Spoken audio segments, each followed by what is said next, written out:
Setelah 5 tahun berkarir di MotoGP, akhirnya Alex Marquez pecah telur. Terakhir kali podium di tahun 2023, Fabio Quartararo akhirnya naik podium lagi. Tahun lalu, Pecco Bagnaia pernah ngomong kayak gini. Terus tahun ini, baru kemarin, Marc Marquez ngomong hal yang sama.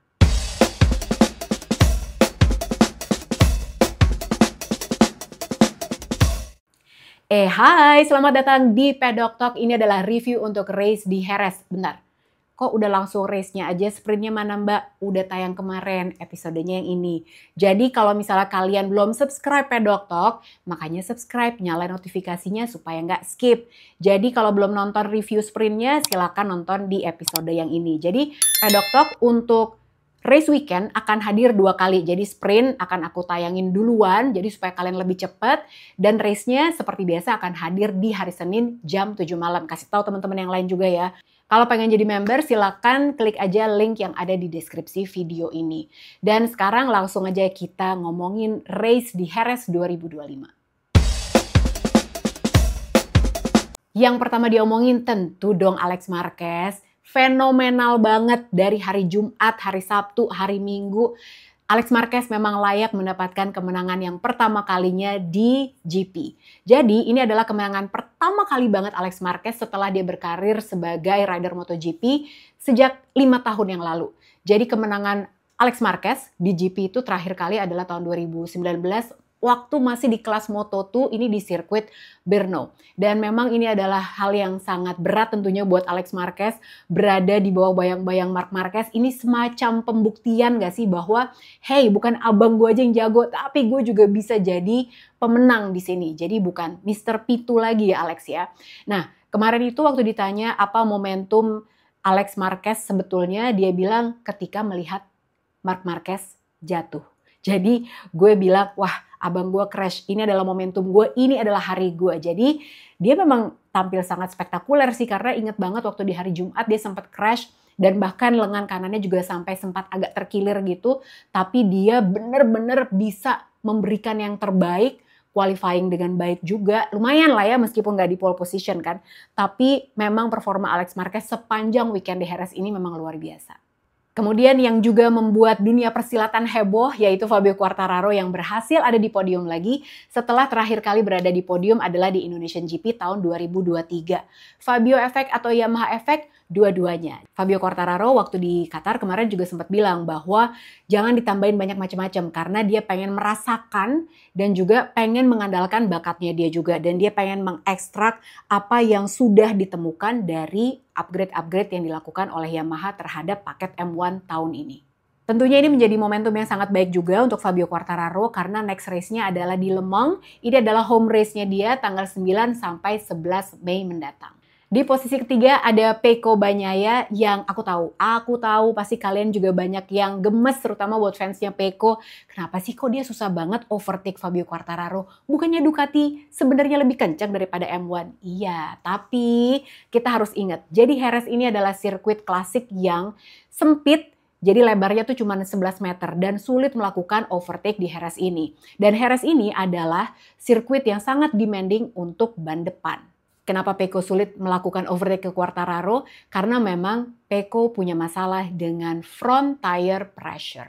Sebelum protes, Pecco cuma banyak alasan, Mbak Lucy cuma belain Pecco. Bentar, ini bukan cuma Pecco Bagnaia yang bilang ya.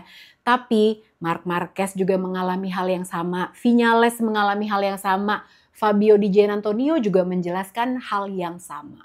Penjelasan gampangnya gini guys, jadi kalau berada di belakang rider lain ya, nih, ban depan itu nggak punya clean air untuk bisa mendinginkan ban depannya. Akhirnya begitu suhunya naik, motor ini jadi susah belok. Kalau susah belok, gampang ngelok depannya, akhirnya apa? Rawan untuk crash. Itu yang kemarin kejadian sama Marc Marquez. Jadi Marc Marquez ini untuk pertama kalinya, kalian perhatiin deh, dia itu tidak bisa ngacir duluan di depan. Dia nggak bisa leading, nggak bisa kabur.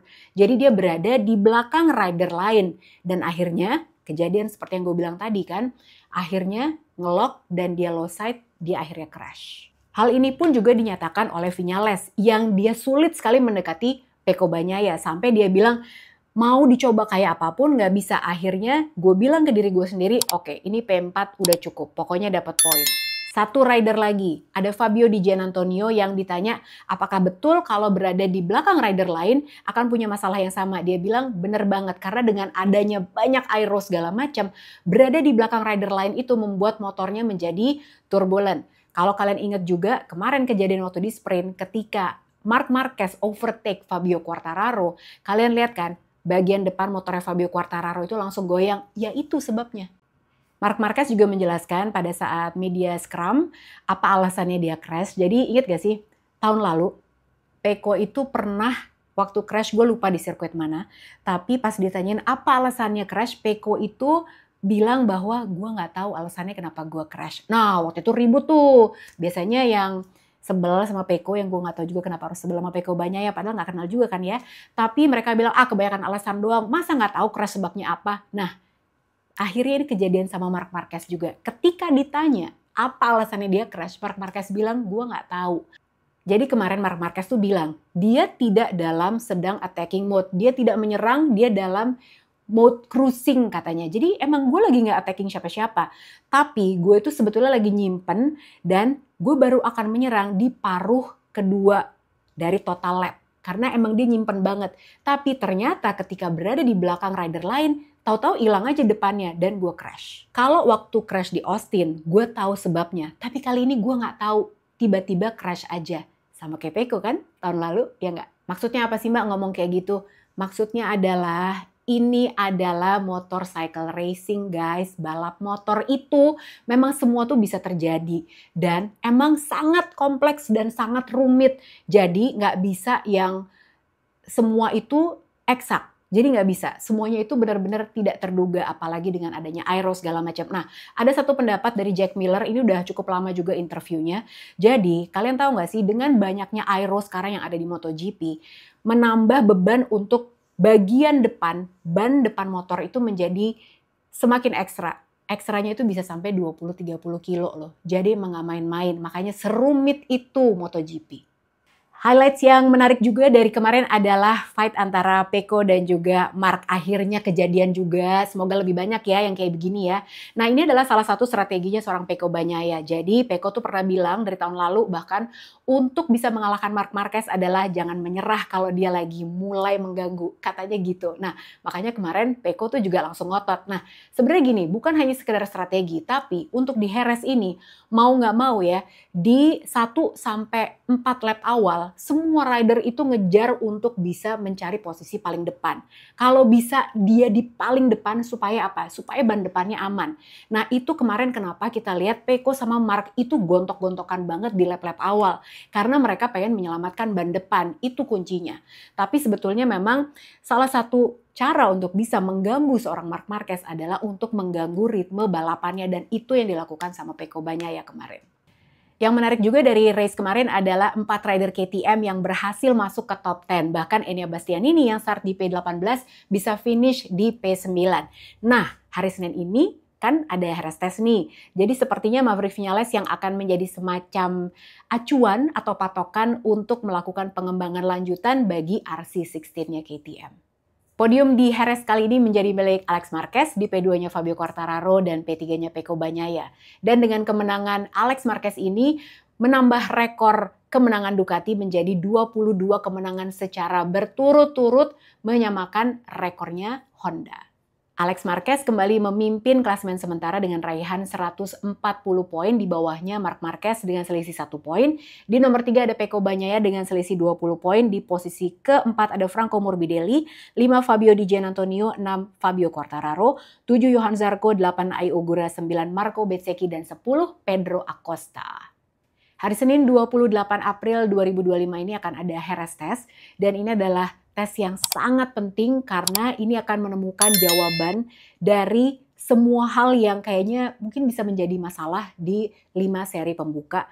Dan di Jerez inilah akan banyak sekali data yang diolah kemudian bisa menentukan arah pengembangan selanjutnya.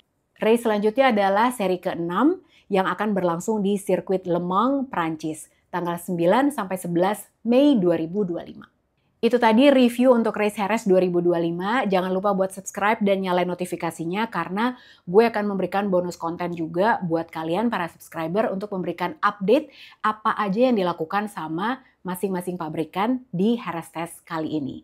Jadi jangan lupa juga kalau kalian pengen ikutan jadi members, silakan klik link yang ada di deskripsi video ini. Kalau pengen tetap jadi subscribers aja nggak apa-apa. Pokoknya rajin nonton, subscribe, di like, dan juga di share konten ini. Sampai ketemu lagi di Pedok Talk berikutnya. Bye!